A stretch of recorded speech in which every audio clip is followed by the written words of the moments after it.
seyircilerimizdir. Bir sizge çoxtan çox minnetdarmız ve çok sağlığınız sizge daha bir kere aytmaka isteyimiz.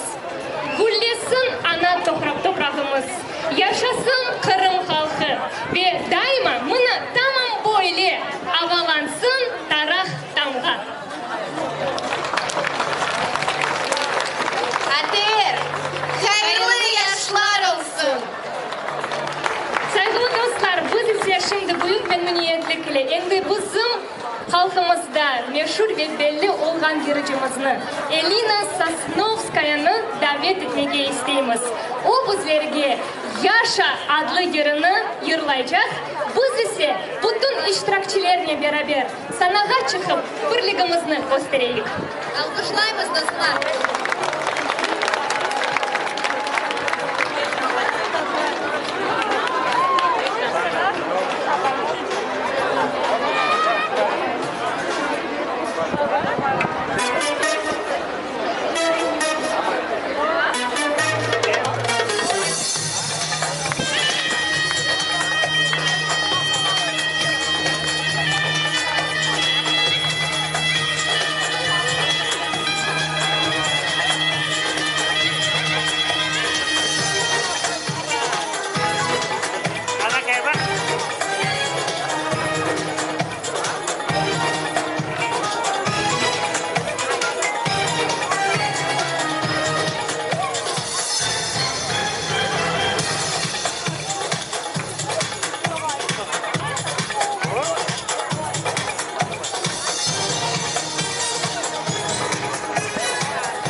Ага bizim ağa ve tatalarımıza söz veririz.